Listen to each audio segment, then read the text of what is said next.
Washington Pod presents EARL Nightingale. Norman Cousins, in an editorial for the Saturday Review, observed, "We have been concerned for some years with the lot of underprivileged people throughout the world, but we have yet to do anything for one of the most underprivileged of all, ourselves. We have more food than we can eat. We have more money per person than anywhere else in the world. With 6% of the population, we hold 80% of the wealth.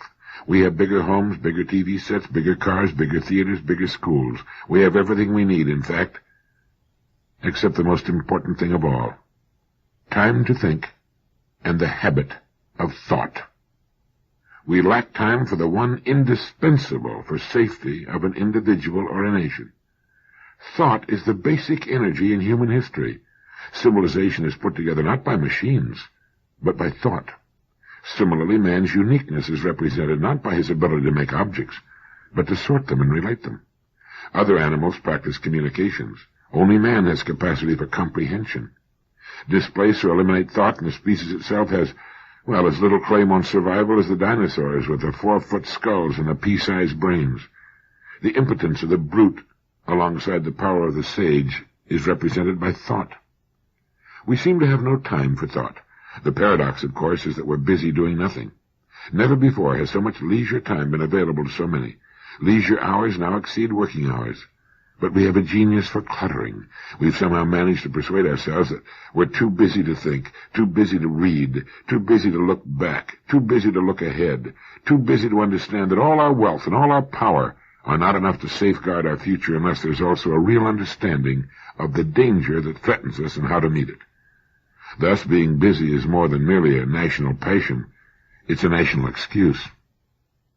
The real question, however, concerns not the time or lack of it we provide for thought, but the value we place on thought. What standing does thoughtfulness enjoy in the community at large? What great works of contemporary literature assign importance to thought or make heroes of thoughtful men? Action, accumulation, diversion, these seem to be the great imperatives. We're so busy increasing the size and ornamentation of our personal kingdoms that we're unaware that no age in history has had as many loose props under it as our own.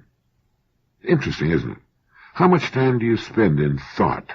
How much attention to thought is paid in school, in the home, in your home? People yell that they want more. It's impossible to think with the mouth open, and as long as we live, we'll never learn anything of value when we're talking, or yelling, or demanding.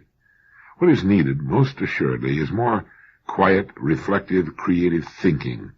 Lincoln once said, "The occasion is piled high with difficulty, and we must rise with the occasion. As our case is new, so we must think anew and act anew. We must disenthrall ourselves."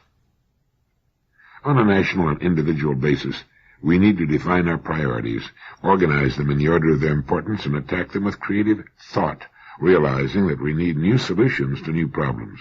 We need to set aside a time each day for thought.